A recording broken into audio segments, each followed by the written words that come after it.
Is that DJ Symbiote remix? What is... Hello, everybody, and welcome back to our Marvel lore deep dive. Serby is finally back from the trip, and now also not sick anymore. It's not sick as much. It's time to continue. Well, we were debating what exactly to do, and we've heard you guys. There's a lot of people saying you should get back to Sir Superhero, and here we are. There's just so many good Marvel lore video content creators out there that it's really hard to pick and choose like where we should go next. Honestly, yeah. This video by Sir Superhero is a full feature-length movie long, so we're going to be splitting this up into multiple parts like we usually do.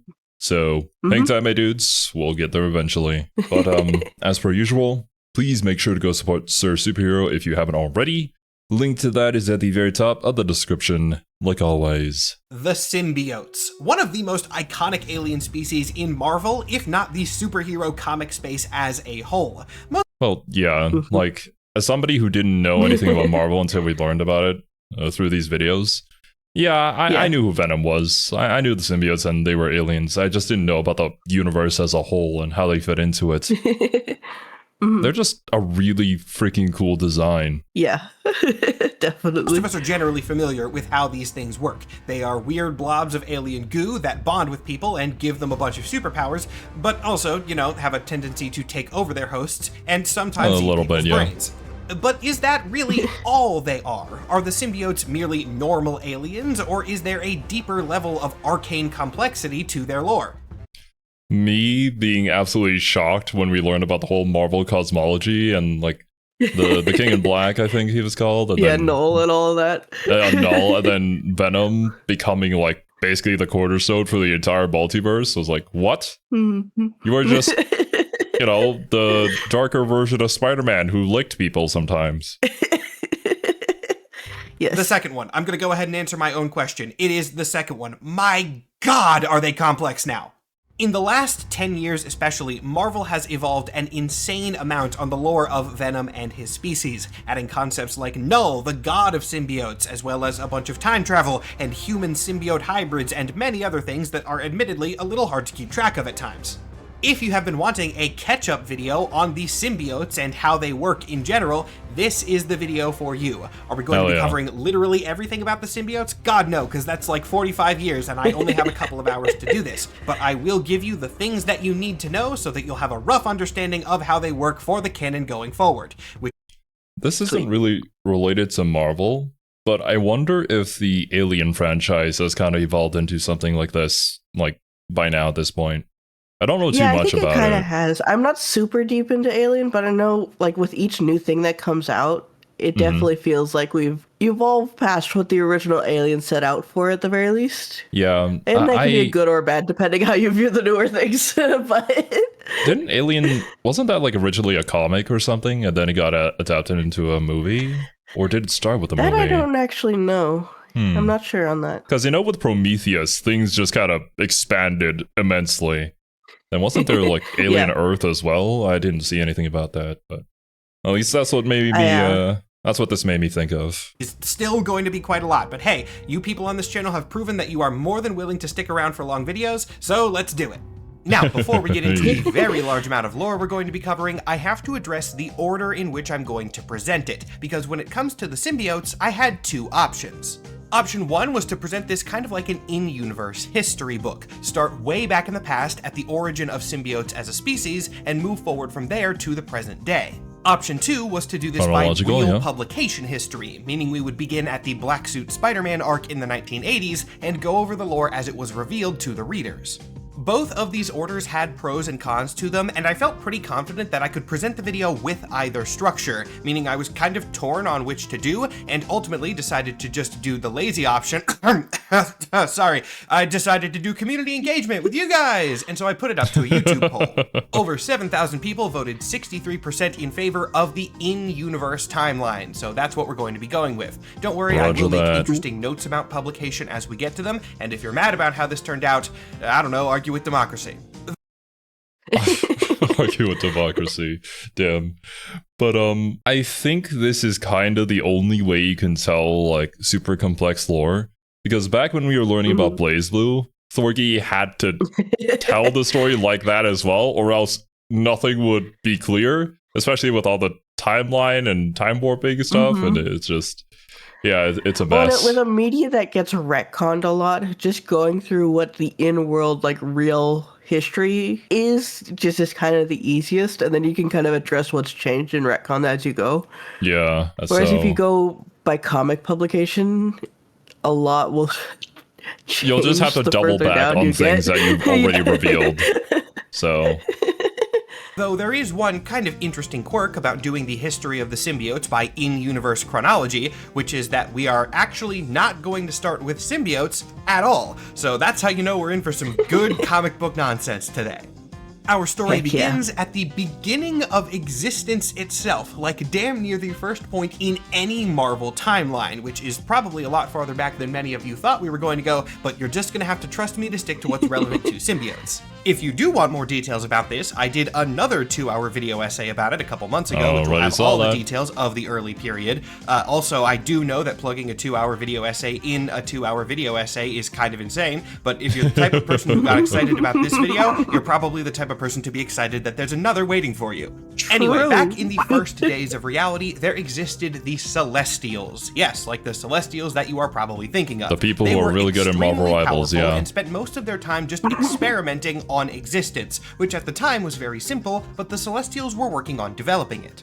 This worked out fine for a time, but eventually the Celestials began disagreeing with each other on how exactly to conduct themselves. So they split into 2 factions, these 2 factions fought, and their fight became so big that the universe exploded.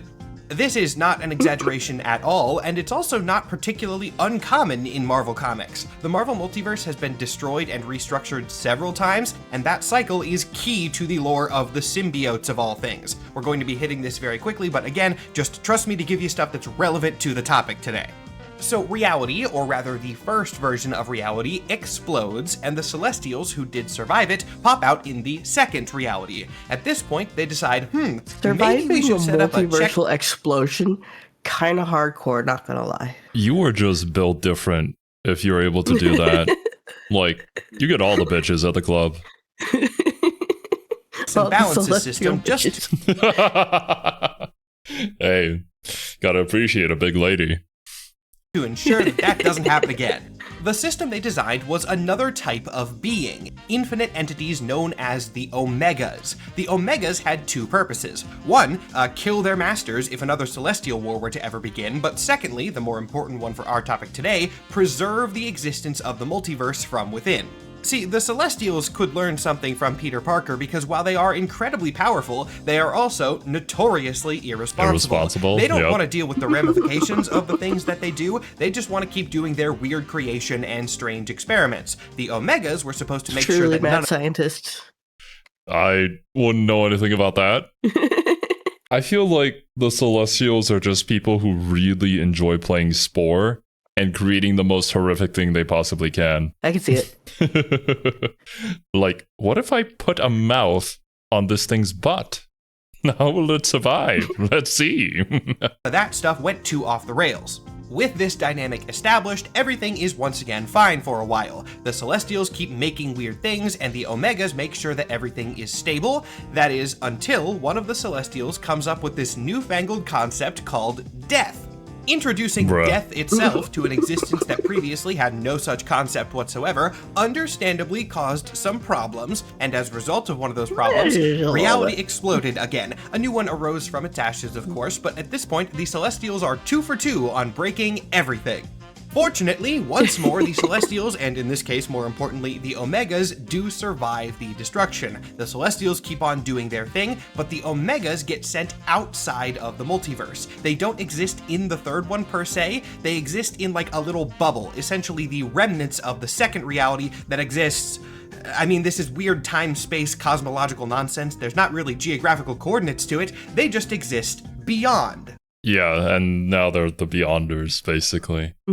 I see. But, man, it's just so hard to wrap your mind around, like, if they're not within a physical space, then where exactly are they? It's hard to picture. But they're my favorite kind of things. Well, judging from all the things that you recommended I play and watch, I'm not surprised at all. Me choosing that word was not arbitrary in the slightest, as from this point going forward, the Omegas would be known as the Beyonders. Now, I wanted to point out that name specifically so that very dedicated Marvel fans would know who we're talking about, but for most of this video, I will not be calling them the Beyonders. This group has a billion different names, and the one that is most relevant to the Symbiotes is the Kings in White. The Kings in White, or the Ivory Kings, yes, I did just introduce a new name for them in 3 consecutive lines, don't blame me for that, blame Marvel, continued their work of preserving the multiverse, but now they were doing so from a very different position. The Kings in White existed beyond. They were not located in the multiverse anymore, and this gave them a lot more oversight as to keeping everything in check. They had a very literal outside perspective. They could look into the multiverse from wherever they existed and make sure that everything was functioning properly. But with the advantages of this position came some limitations. These beings were incredibly powerful, and from beyond, they could make sweeping changes to the multiverse with relative ease. They were great at big picture protection, but they were not as good at the small scale stuff. If something demanded a finer touch or a quick response, the Kings in White couldn't exactly do that. That sounds just like me playing an RTS. Like, yeah, I can get the big picture, but I always miss, like, I can't use the abilities of all my singular units in time. Or optimally. I just can't do the actions per minute, man. It's too hard. Plus, they proposed adding a third party to their cosmic system. The Celestials would continue acting as unbiased forces of creation, development, and expansion. The Kings in White would maintain the multiverse from the outside, and this new role would maintain the multiverse from within. Since the new edition would serve a somewhat opposite role to the Kings Symbiotes? in White, it was dubbed the King in Black. The King in Black. Yeah. Now, king, as opposed to kings, plural, is very important there. The Kings in White are a singular organization. There are rogue Beyonders, of course, but most of them operate outside of the multiverse from one location. The King in Black, however, is singular. There is only one King in Black, at least one per universe. The concept of how they work on a multiversal scale is very weird, and we're going to come back to that, but not until way later. Is that a Spider-Man bonded with Venom that has Captain America's shield with a Spider-Man symbol on it? What is that? That's what it looks like. in this video. So for now, just know that there is one King in Black, not a bunch of them. The final thing we need to establish before we can start talking about specific characters is the tools that the Cosmic Kings use to complete their work. The power used by the King in White is a force that has a bunch of names, but for dramatic purposes that will pay off later, I'm going to refer to it here as the Unipower. The Unipower has a lot more lore, which again, later, but for now, just know that it is usually represented by light. That's what I've learned. As you can probably guess, the King in Black uses a parallel power known as Living Abyss. Living Abyss is represented by darkness, but specifically in the context of like primordial nothingness, the void between realities, and this void is where we finally meet Null. We're going to time skip forward very substantially now. Where we last picked up on the story, we were in the 3rd iteration of reality. Now we are going to zoom all the way to the 7th, or more accurately, kind of the gap space between the 6th and the 7th. Here we see, well, nothing really. There is no reality yet. This is the gap between universes. There is nothing here but a primordial void, and one singular entity. This entity is Null. Now you might be wondering how Null exists when literally nothing else does, and the answer to that is pretty simple. He is a god. He doesn't have to follow the standard rules of logic. As a cosmic embodiment of sorts, he comes into being when the thing that he embodies does. And Null is a god of darkness, which means this primordial void is his pinnacle of power. He's not really evil at this stage yet, because there's kind of nothing to be evil against. Null Yeah, we haven't introduced the concept of good and evil yet into the universe because the universe doesn't exist. That's a very interesting way of thinking about things. But when you go to like this level of thinking, yeah, that makes sense. But judging from the character design, I think he's a good person. Yeah, I can trust that face. Null is completely content to just drift endlessly in this sea of nothingness, but the Celestials are about to ruin his night. In the middle of our little time skip, the Celestials have just kind of been doing the same stuff. Lights? They do their weird creation, weird experiments, eventually something causes reality to blow up, oopsie doopsie, but they're fine, they just go on to the next one. Eventually, it comes time for the Celestials to break their way into Reality 7, and they do so quite explosively, bringing with them a burst of energy and light into Null's eternal void, which he is not happy about. However, in classic irresponsible Celestial fashion, these cosmic masterminds don't really care that Null is pissed at them. In fact, they might not even notice. See, one of the first things that has to happen when the Celestials enter a new reality is that they appoint a new King in Black. And Null, I mean, he's clearly already versed in Living Abyss since he's a god of darkness, and he's, there, so they just kind of throw the role at him. Now, many other cosmic entities might simply This is literally like modding somebody new who randomly joined a chat. It's like, hey, yep, you're mod now. What? Completely responsible behavior, yes. accept the role, right? After all, King in Black is a pretty good job to get. You get a gigantic power boost from the Living Abyss, and also you get to have a tremendous amount of influence over the preservation of your reality, since you are one of the 3 primordial forces keeping it going. But Null is very spiteful, and the Celestials just said let there be light and ruined his nap. So he accepts the job, receives the Living Abyss boost, and then immediately turns on them. Now, like what, 10 to 15 minutes into this video, I haven't recorded the intro yet, so I don't know exactly what timestamp we're at, we finally get to the first symbiote, and one of the most metal moments in everything we're going to be discussing today. At this point, the only things in all of existence are the Celestials, the light that they are emitting, and Null. This means that Null is the only thing casting a shadow. And with the power of his unbridled rage and the Living Abyss, he forges his own shadow, the first shadow in all existence, into a blade, and with one strike of that blade, decapitates a Celestial. Holy. This is amazing, and it's one Jesus. hell of a start to Null's reign of terror. But unfortunately for the God of Darkness, there's a lot more than one Celestial there, and even though he is strong enough to kill one of them, he is nowhere near powerful enough to defeat all of the others at once. Makes sense, and so yeah. they cast him out into the void of space. Importantly, they don't kill him because he is the King in Black now, but they do just sort of throw him far enough away that he won't be a problem for a while. Man, they really are just so irresponsible, aren't they? Oh, God. They don't even clean up after themselves after making a mistake. They're just like, maybe this was a bad idea.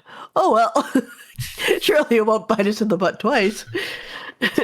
yeah, well, we'll just send Hulk into space. It'll be fine. Nothing will come of this. With Null's darkness colonized, basically, the Celestials begin their work and start developing the universe. But Null, at the far fringes of space, is not content to just sit there. He wants to cast these invaders out. He is going to fight their light away and reclaim his infinite darkness, and he now has a weapon to do that. Now, just a second ago, I said that we finally reached the first symbiote of the story, and let me be very clear on who I mean by that. Null is not actually a symbiote. This is a common misconception, but he is a god and creator of the symbiotes. Think of their dynamic kind of like a necromancer and their army of skeletons. They might share some characteristics, but they are not the same thing. The symbiote, then, is Null's weapon. This The thing that we see in Marvel Rivals. I believe this is a screenshot of the map itself, too. is All Black the Necro Sword, and it is one of the most feared blades in the entire universe. Though I should probably note that All Black is not blade. It literally decapitated a Celestial. Like, that is the legendariest of all the legendary blades. That's not even a word, but it is for this blade. Symbiote in the traditional sense. We'll get to the creation of those shortly, but in these early comics, they do refer to All Black as a proto-symbiote, so it's like the earliest generations of them and something that Null would experiment on going forward. After slaying that Celestial with All Black, Null sought out the cosmic being's decapitated head, and using the energies found in that skull as a forge, began to refine his blade even further. This is where Null starts to get creative with the Living Abyss at his disposal. When I say that he uses the Celestial head as a forge, that's not a metaphor. With the cosmic heat found there, he takes the tools of a blacksmith and quite literally forges darkness itself into the shapes that he needs it. First, he improves All Black, increasing its power and giving it sentience. Yes, the sword is an independent entity. From there, he makes armor and then decides to get bigger, creating an entire planet-like structure purely out of darkness to serve as his base of operations. He would then leave the head for his new planet, but if you're wondering what happened to the giant celestial head floating in space, well, a lot of you have probably seen a giant celestial head floating in space before, especially in Guardians of the Galaxy media. That's right, this decapitated head is what would later become Nowhere. Null did not specifically have a hand in it becoming Nowhere, I mean, other than the hand that cut the head off, I guess, but he had... Surely someone would find the celestial head in space and be like, yeah, that seems like a good place to build something. That wouldn't necessarily be a thought I would have, but then again, I don't really travel around the galaxy. I mean, if you find something that just is emitting immense power, I feel like it's that just would like just free attract energy, I people to guess. it. Yeah, okay, that makes sense. Do we see this at all in the movies? We do, yeah. They go to nowhere in the Okay. movies, in the MCU. Gotcha. Yeah, I guess I just don't remember the Guardians of the Galaxy movies very well. Expended all of the cosmic light before it became a space station and did not attend to it from there. He had other things to do. His goal in all this is nothing more than a spite-filled crusade. Null wants to kill all the Celestials and purge every last drop of light and life from reality, returning existence to his void, and this is the only thing that motivates him. The problem is that Null is one singular being. Even though he is a very powerful one, the Celestials have already proven that collectively they can defeat him with ease. So if he wants to have any shot, Null is going to need an army, and so he turns to the living abyss once more. Null has been able to make living creatures out of the abyss before, that's what he did with All Black, and as he develops on that idea, he starts making monsters. Relatively simple at first, shadow creatures and gigantic terrifying beasts, but as he experiments more, his creations become more complex. A turning point in this is a conflict Null has with a time-traveling Silver Surfer. Yes, like Norrin Radd's Silver Surfer, but way back in the past during Null's first era of conquest. Null is able to defeat the Surfer, but instead of just killing him outright, chooses to instead infect him with Living Abyss, corrupting him into the being known as the Void Knight. Void Knight serves Null's army for a while, but is later freed, at which point, this isn't super relevant to the video, but it's cool enough that I want to include it, Silver Surfer beats Null in their second fight by expending almost all of his power at once to create an entire sun right in front of Null's face, and that burst of light is enough to bring the god down. Amazingly, Null recovered. Oh, you don't like light? Here, have all of it. Yeah, the literal sun in your face. That is definitely like an Uno reverse card right there against darkness. From this defeat, which is why the exact way Silver Surfer brought him down isn't the most important part to the story, but the Void Knight thing is very key because this is the first example of Null using the Abyss as a corrupting force. But before we talk about him really capitalizing on that, there is one more of his defeats that we need to mention, the one that results in him losing his sword.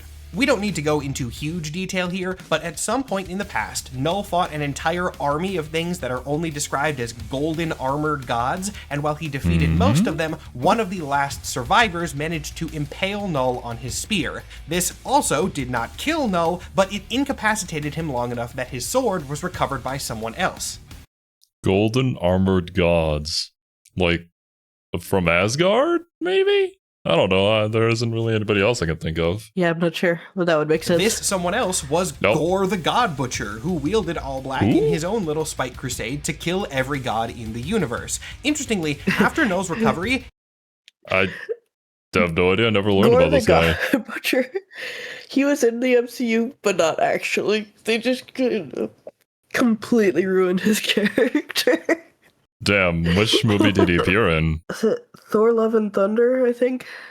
Oh, I don't think I saw that one. Yeah. It's not good. Damn. Well, unfortunate. Yeah. He was actually aware that Gore had his own sword, but chose not to recover it because he simply kind of approved of how the alien was using it. I mean, killing all the gods was something that Null was going to have to do on his own eventually, and so if somebody else was doing that work for him, that just meant that he could multitask.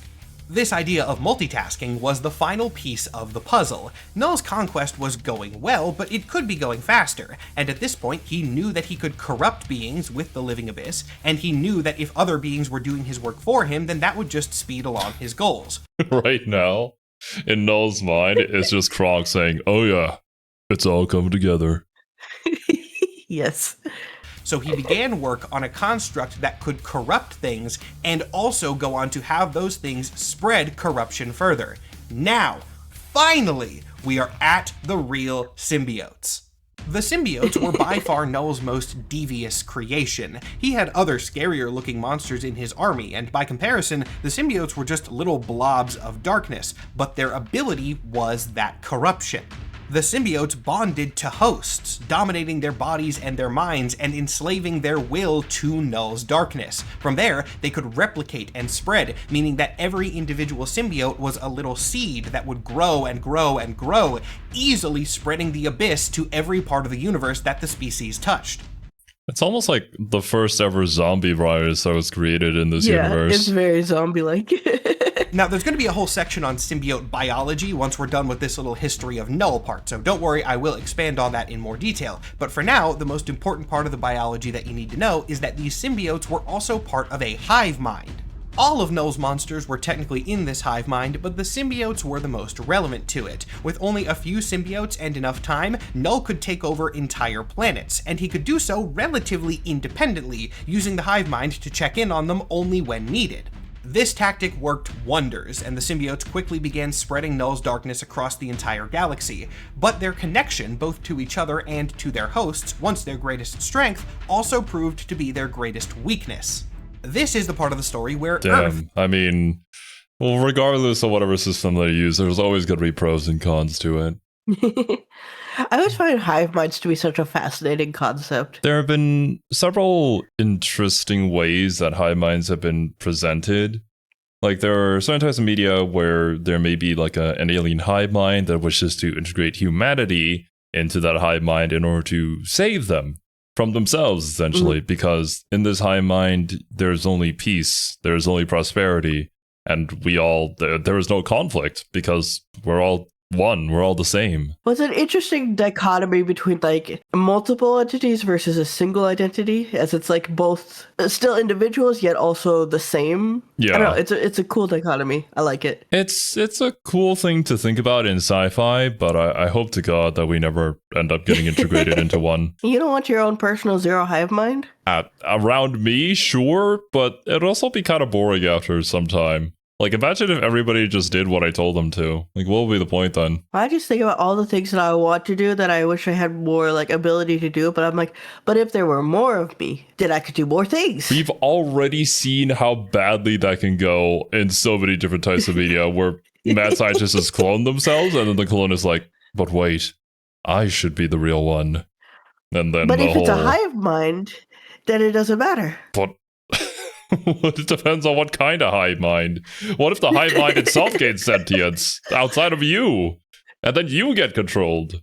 Oh, God. What's the difference? If it all started with me, it just would be a different version of me taking control. It's not you, but it is you, but you're not experiencing that version of you. Youception finally enters the picture, as a few of Null's creations would make their way there in the distant past. These were no normal symbiotes, though. They were some of Null's stronger warriors, commonly referred to simply as symbiote dragons. Yeah, symbiote dragons were bigger, stronger, and did not require a host to bond with, but they were just as capable of spreading darkness, in fact, even better at it. You know how most dragons breathe out fire or some other kind of energy, maybe acid or something like that? Symbiote dragons breathe symbiotes. So obviously, when two of these monstrosities made their way to Earth, the planet's defenders had a response. But again, this was way in the distant past. There was no Spider-Man, no X-Men, no Avengers, but there was still Thor.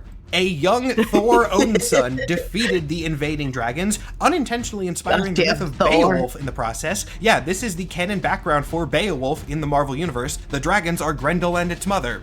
As impressive. Interesting. So, I mean, Thor was there back then, but who else would be there? Isn't there, like, the Eternals as well? I did see a movie about them, but I'm not really sure how they fit in. I don't know when the Eternals first showed up. Because I think the Eternals were also, like, beings created by Celestials, too? I'm not as knowledgeable on the Eternals. I am not sure there. Yeah. Maybe someday we'll learn more about them. As this was, Thor's defeat of the dragons was not a total victory, as the dragons are kind of like tiny symbiote hives in and of themselves. While the dragons, in quotes, were defeated, little pieces of them split off and scattered themselves across Earth. These were more like normal symbiotes, and so they sought out hosts. God, that sounds like an absolute nightmare.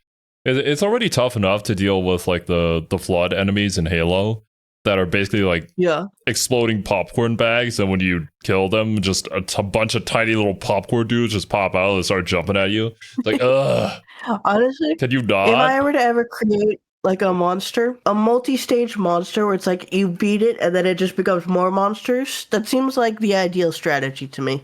Because eventually, just you're gonna wear down your opponent. They can't just keep going. Yeah, it depends on how many different stages there are to that, and there's the more effective weaponry against stuff like that. But in terms of symbiotes, like each individual symbiote can already corrupt things, so this is incredibly powerful, and it's already tacked onto a very powerful base form, being the giant dragon that just spews symbiotes out of it. This must be a nightmare to deal with. Can Thor deal with all this? I don't think so.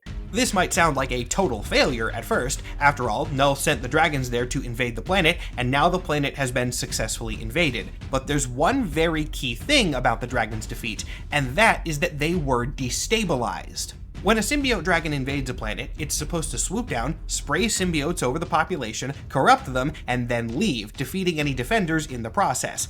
It is not supposed to get blasted open by a thunder god, with its constituent parts being scattered over the planet instead.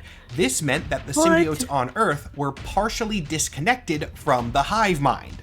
Injured and unable to communicate. Damn. This was not localized to Earth. Thor blasted the dragon so hard that he shocked Null out of sync with the hive mind across the galaxy. Damn. So, yeah, there you go. There's the downside to having a hive mind. If Thor comes and blasts you, you're gonna hurt. Even if it's not you. Okay, I'll just stay away from Thor. With their master, the symbiotes were only seeking out hosts so that they would have time to grow and recover. But with Null's control over them no longer complete, the bond that they have with their hosts began to go two ways. These early symbiotes began to assimilate ideals and behavior from their human hosts. This included thoughts of nobility and preservation and life, which did not at all align with Null's goals of destruction and eternal darkness. The symbiote hive mind had, in a sense, become infected with humanity, and as more symbiotes began to develop this, the infection spread to larger and larger chunks of that system. Man, regardless of whatever media you look at, humanity really is the plague. As more symbiotes developed the ability to think for themselves for the first time, they started to question their master, doubting his ideals of single-minded tyranny and destruction of everything that did not fit his mold. Eventually, the mass of rebel symbiotes became such a statistically significant portion of the hive mind that they turned on Null entirely. With the best part of his army turned on him, Null's conquest slowed to a halt, and the symbiotes began to make their way back to their master's base so that they could defeat him. Now, the symbiotes, vast in number though they were still not strong enough to kill Null outright. Their creator outmatched them by a very wide margin, but they could imprison him. If you recall, Null's main headquarters was a planet of his own creation. It was one that he had built out of Living Abyss, and as the symbiotes flocked back to the place of their creation, they were able to trap Null within it, forcing him to the planet's core and using their own bodies in the millions, if not billions, to keep him there. Thus, Null's remaining influence over the hive mind was locked away, as he was simply too deep to reach his consciousness out and control any of his minions. Finally freed. Damn. That seems like the most hardcore RTS thing ever, where if you control your units poorly, they just attack you and then imprison you for all eternity. God. Yeah. What a nightmare. From Null's tyranny, the symbiotes vowed to keep watch over Null's eternal prison, and began thinking of the place as their homeworld, giving it the name Clintar. Please, no more Clintar maps in Marvel Rivals. Please, no more. God. Yeah. All of them are really tough to deal with. And especially that one on the attacking side, when you go into that one hallway just to capture the point, it's like, if they have a squirrel girl, what are you going to do? Yeah. Yeah, that's what Clintar is. It is a planet literally made of symbiotes, designed as a cage to imprison a primordial god. This was still a long time in Marvel's past, and so over the centuries, it has become a little bit more planet-like as it has been terraformed, but the core of it, that is still just all symbiote matter. From this point on, many of the symbiotes decided that they wanted to atone for their master's actions against the universe and actually became a force for good, forming an organization called the Agents of the Cosmos. Now, the Agents of the Cosmos are not super important. They do have one really, really, really big important role that we'll get to in just a couple of minutes, but I bring them up now as an example of the fact that symbiotes really do have free will at this point. There are plenty of good symbiotes out there who just want to protect the universe, and most of the symbiotes based on Clintar are of this group, at least for a while. But like any species, there are also bad ones, symbiotes who want to corrupt and conquer and spread their influence. This is why we see a lot of evil symbiotes. They are a species now. They are not truly good, not truly evil. They have their own thoughts and opinions. This is a great segue to talking about symbiote biology. We've gone over their early history. We'll return to their history when we get more into the modern era, but right now, let's take a pause and talk about how exactly they work. Two things we need to establish at the beginning of this part just so that we have them going forward. One, I personally know the difference between symbiotic and parasitic relationships, like in real-world biology. Yeah, I feel Sir Superhero on this one. I could just make a joke about something and then people are going to be like, actually, that's not true. Scientifically speaking, this wouldn't work the way that you describe it. It's a joke. My guy, please. But, yeah, I got you, man. I understand the line between those, but Marvel uses that line like a jump rope when it comes to how symbiote and host relationships are described. So biology nerds in the audience, it's not my fault, you're just gonna have to deal with it. Secondly, symbiotes are not... Superhero. As we all know that Serby is like the lead scientist on biology after all, so them saying this means something. Truly organic, at least not in the most strict sense of the word. Originally, they are born as magical beings made out of literal darkness given light. Organic just means that they're carbon-based structures. Aren't they literally born from shadow? Yeah, so would they even have carbon in them? Not necessarily carbon-based structures. Actually, Sir Superhero. Oh no, maybe they are. I don't know. I haven't looked at their molecular structure. They're fictional aliens. I think we can let this one go. No. What I find interesting is that they're parasites, right? So then once we get to Venom, he's kind of just like existing with Eddie, as opposed to like before, where it really just seems like they just took over the minds of their host, and that's just who they became after. So I guess they slowly evolved to be more accommodating towards their host, not necessarily killing them off immediately. However, since they can assimilate things, which is a large part of what this biology section is going to be about, they have assimilated biological characteristics to some degree. So I would just call them pseudo-biological, and that's going to be good enough. Now, with that established, as you can probably already tell, symbiote biology is very weird and often inconsistent. So I will describe this as best as I can for you, and we will start off at the most basic level.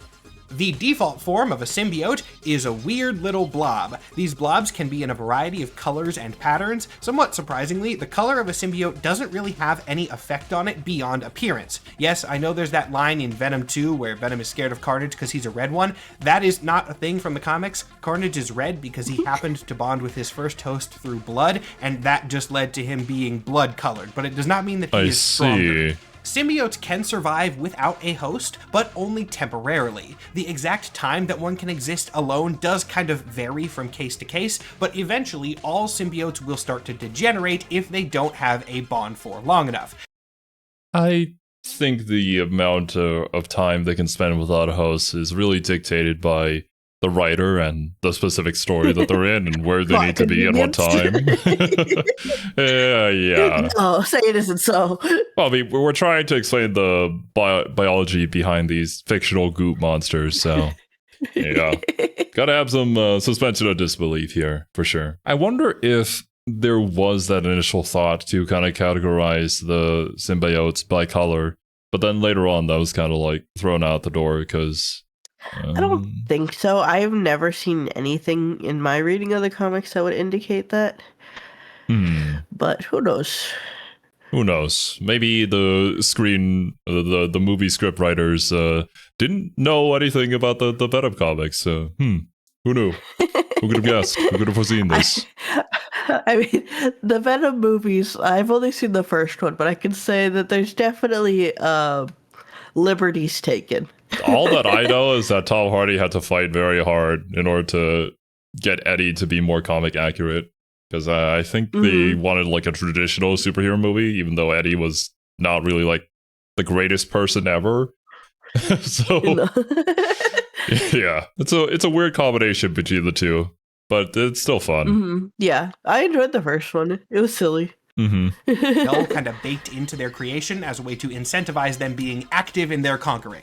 However, even in their weakened state, they can still shapeshift. Symbiotes without a host can take on a variety of different forms, usually small animals. Like in these cases, there's not actually a dog or a cat under there, it is just a symbiote without a host taking on a different form to blend in. Interesting. In very limited cases, they can take on bigger shapes without anything inside. Some symbiotes can become humanoid on their own, but as a general rule, the bigger the shape, the less time they can hold it for.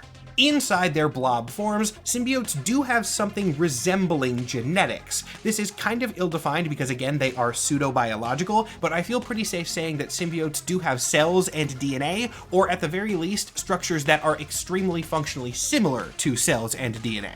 They also do have genetic memory to some capacity. We will go over how symbiotes reproduce at the end of this biology section, but they can access memories from their ancestors to some degree. Now, when symbiotes bond to a host, this is, of course, where things get a lot more interesting. Symbiotes appear to be able to bond with almost any organic thing, even if that host is unwilling, though how long a resistant bond will last depends heavily on the willpower of both parties involved. When a symbiote is bonded with a host, that host acts as a stable anchor being, let's call it, which Anchor being. I know that's used in a different term when it comes to the multiverse, but I guess appropriate here. And honestly, similar X, just different scales. Yeah. And honestly, if Venom's head just popped out of my chest and said, "Don't freak out," I would freak out. Like, what the fuck, bro? What are you doing here? This is such a funny image, actually. It is. gives the symbiote license to use its abilities to the full extent. Primarily, they get way more developed shape-shifting. Their default state in a bond is as kind of a second skin over the host's body, but most symbiotes can also choose to retract their matter inside the host to be more incognito. They can also often do this partially, changing the color and texture of their external forms to look like clothes. Is that a symbiote dinosaur? Yo! Yes. I think that's supposed to be Black Cat with symbiote powers. Yeah. Damn. Yeah. The symbiote knew that they had to make her still sexy, so they've retracted a little bit. Clothing. Yes, in a lot of Venom comics, Eddie Brock is technically not wearing clothes, that is just a shape-shifted Venom only covering part of him. They also, of course, use this ability offensively, extending parts of their body outwards and shaping it into various forms cool. of weapon. All symbiotes can make pretty much all forms of weapon. It's not like one of them can only make blades and one of them can only make whips, etc. But just like people, they have their preferences and different tools that they are better or more experienced with. Some symbiotes also develop chemical abilities, though the reason that only some of them can do this has never been explained. This pink one, Agony, has acid spit, and this one, Sleeper, can synthesize any chemical compound within his body, which is an incredibly overpowered ability, but whatever. In addition to gaining... Look, it depends on what the story requires of them. They're very malleable and flexible, it seems. But, you know, all these different symbiotes just... I kind of want to learn about them, not gonna lie. They seem pretty cool. There's some cool symbiotes out there other than just Venom. My god, is that Lady Venom Wolverine? I don't know. There's like a Cyclops in a tube in the background too. What is happening here? In freedom of their own abilities while bonded to a host, symbiotes also have complete control over their host's biological systems. This does include their minds, though again, hosts with a strong enough willpower can fight this off. But the key thing underpinning all of this is symbiote-host compatibility. While symbiotes can bond with anybody, a complex cocktail of biological specifics means that not every host is going to be a good match for every symbiote. I just want to say this image of Peter is fucking hilarious. I love it. Yeah. It's like, get off me! Ah! The more compatible a symbiote and host are, the longer the bond can stay together, and also, I'll just put this bluntly I guess, the more the symbiote can screw with the host's biological construction. Easy example of this is Venom and Carnage. Venom usually keeps himself in a relatively humanoid body plan. Even his own much larger head just goes around Eddie's head. There are cases when Venom is able to contort himself into a weird form, and yeah, this absolutely will break Eddie's bones, but then because Venom has total access to Eddie's biology, he can sort of provide him a healing factor and knit him back together. Yeah. But then there's Carnage, and that almost reminds me of like the Berserker armor in Berserk, where it doesn't. Sure. Well, I guess there isn't a healing factor there, but the armor will literally like put your arms back together if it gets chopped off and stuff like that, or like rotate your arm back to position just to keep you going. his host, Cletus Cassidy. Carnage and Cletus have a 100% perfect symbiote host compatibility. This is a very, very rare thing, and it's one of the factors that makes Carnage... Your crazy matches my crazy, or whatever that line was. Where did I get that from? That was from a movie. Was that from Deadpool? Oh, it's Deadpool, yeah. Oh, God. Carnage so terrifying. Carnage's shapeshifting is completely unbound by the fact that there's a dude in there, meaning he can do things like rip his entire torso open if he wants. Venom can't do that. He might be able to break some bones, but he can't tear Eddie 100% in half and then put him together again. But Carnage and Cletus, this pair is so fundamentally matched that they are treated essentially as one being, meaning that when Carnage goes back together, Cletus inside does too.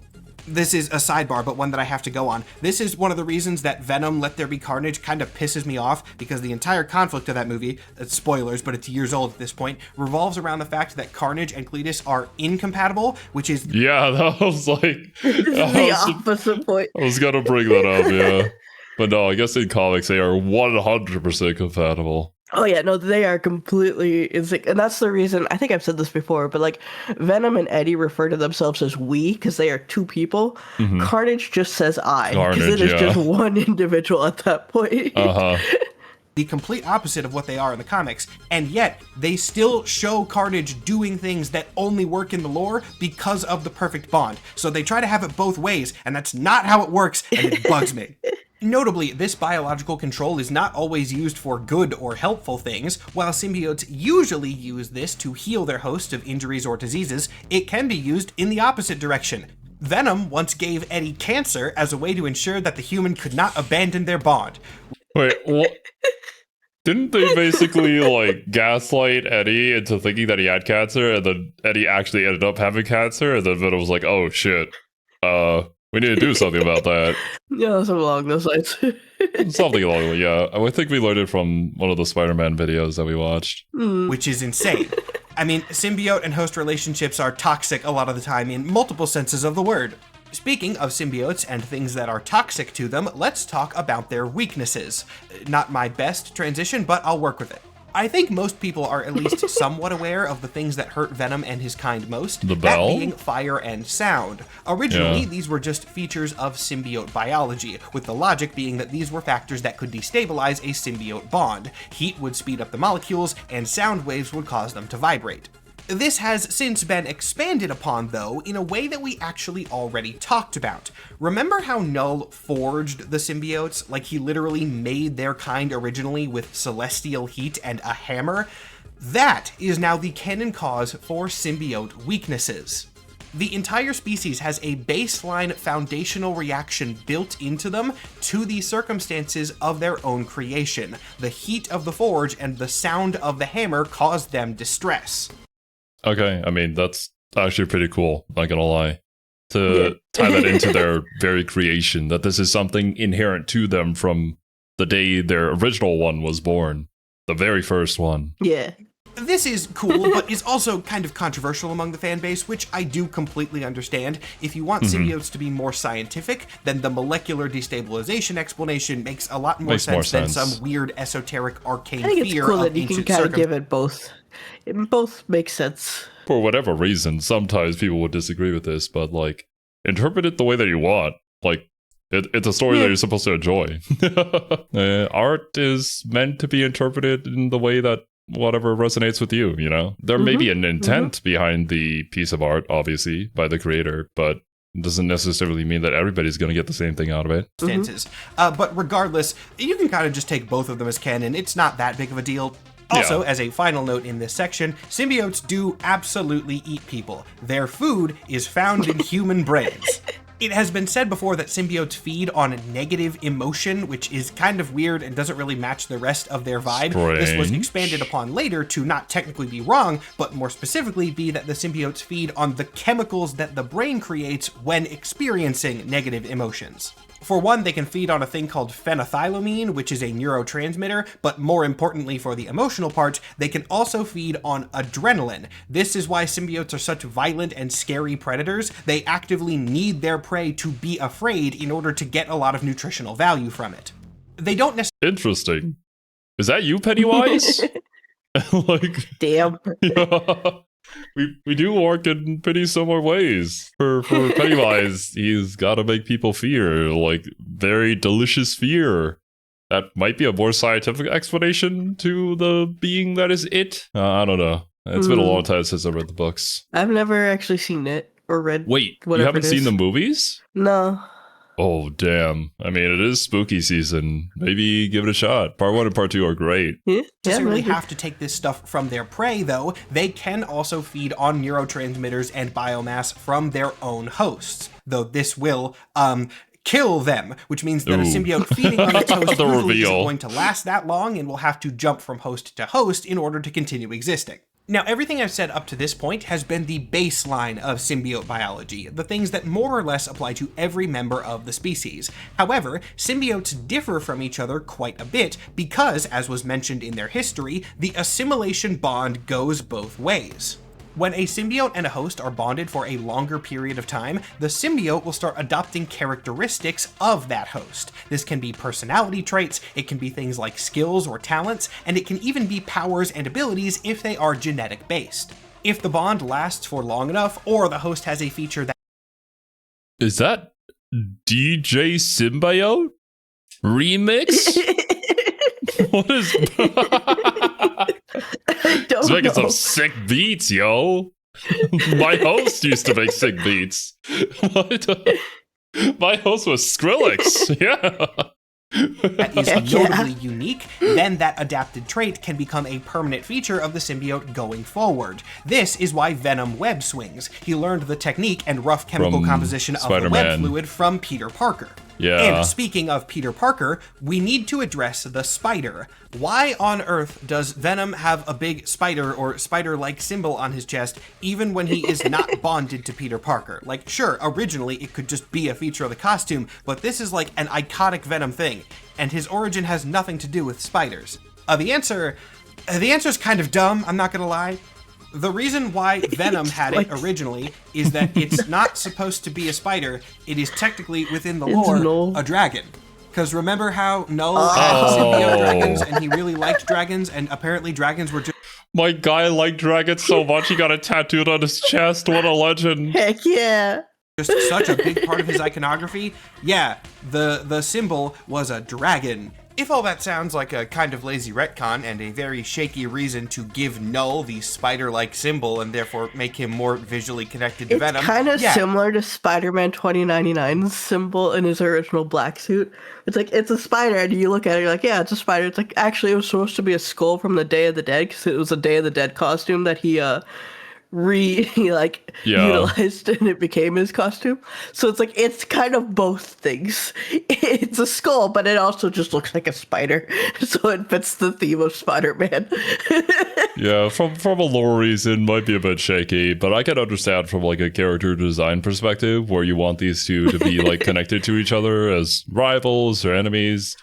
then yeah, having that there would make things easier to connect in your mind. But Yeah. yeah, it's just That's funny. funny though. I like dragon. I put it on my chest. It was meant to be dragon, but it came out more like a spider, and I didn't want to say anything to my tattoo artist. So yeah, this is how it is now. It is nothing more than that. So yeah, it's a dragon, and then when Spider-Man got it, it just got like adapted into looking more like a spider. Venom's kids don't have it because it's not a genetic factor, but like Null has. Oh yeah, that's right. Carnage doesn't have it. Yeah, Carnage doesn't like dragons like that. Has it, and then he put it into some of his creations, which got passed down. So it is sort of a genetic factor. I don't know. It's dumb, but this is what we have. Though that does provide a good transition into talking about symbiote reproduction. Symbiotes reproduce asexually. They have no concept of sex or gender within their own species, and when it looks like they do, it's just because they're mimicking their host. They generate these things referred to as symbiote seeds within their body. I mean, not gonna lie, the female symbiotes they're kind of doing something for me.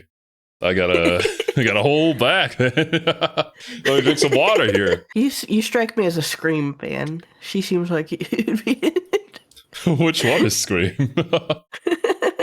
Pretty sure she's the yellow one in here, but I could be confusing her with Agony. I don't. It's been a while. I don't know. I'll have to do some research after this for sure. Although, like, I guess I probably shouldn't be surprised. Like, I am into monster girls, I'll admit that. There's just something about it. I mean, they're more fun that way, right? Yeah, it's just more exotic. You know what? I don't. That changed my mind. That doesn't sound good. I don't like that. And then as those seeds grow and develop, they will simply split off from the host and grow into a new symbiote. But they do this for very specific reasons. One of the cool parts of symbiote genetic lore, in stark contrast to the whole dragon thing, is that symbiotes don't reproduce randomly or on any sort of set cycle. Rather, symbiotes as a collective have that hive mind connection, which gives them a slightly precognitive sense of danger. This does not mean that they can tell you what exactly the danger is, but it does mean that they start the reproductive cycle automatically when their mild psychic connection senses danger to the species as a whole. This means that when new symbiotes start being born, you can take it as an early warning sign of some sort of large-scale crisis on the horizon. Gotcha. I love this. I think it's a very cool bit of world building. It both feels believable as a weird symbiotic alien hive mind feature, and also, narratively, it functions as a nice parallel to Spider Sense. So yes, I do think that makes up for the dragon. That's a good point with the whole spider sense thing. Like, as a collective hive mind, they sense that we're gonna need more people here, and so they start spotting more. Yeah, that makes sense. Yeah. Well, back to the RTS analogy, it's like, damn, my enemy's army is building up. I'm gonna have to spam more units than I can in order to fight against them. At least mostly. Now we're almost done with the biology section of the video, meaning we will get back to the history. But there are two things that I want to cover really quick, and I don't really know where else to slot them in, so I'm just going to shove them in here. First off, we have seen people use symbiote-based biotech before. Yeah, Superior Iron This Man. has happened a lot, but the best example of it is the Superior Iron. We should learn about Superior Iron Man at some point. We already He's learned an about interesting Maker, one so for sure. yeah. When you have a superhero who gets turned evil, and then when they get fixed, he's like, no, actually, I think I'd rather stay evil. Man armor, which flows on and off of Tony's body just like a symbiote does. Not really too much more to say about this, because the canon status of this suit is very dubious at best thanks to Secret Wars, but still, it's a very cool thing to mention. The more important thing I'm going to stick in here at the end is a different type of symbiote, or more accurately, a separate type of being that runs parallel to them, the anti-symbiotes.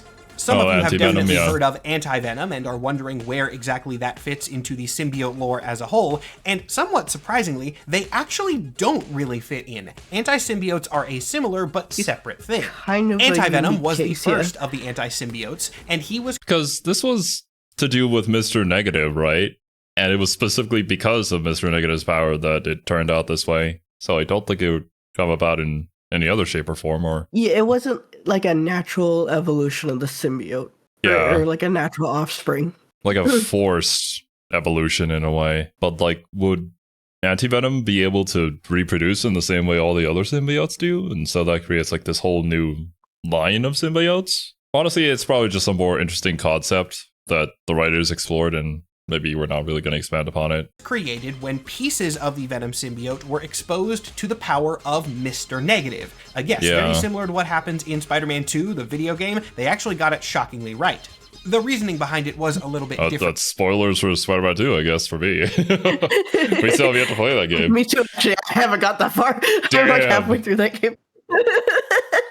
Though, in the comics, Anti-Venom was made because it was right after Venom gave Eddie cancer, and Eddie did not want to live with cancer Venom, so he split off from the symbiote anyway, and then sought out a cure for his cancer, which ended up being Mr. Negative. Mr. Negative healed him with his power, and because Eddie still had some residual symbiote bits in his system, those grew into Anti-Venom.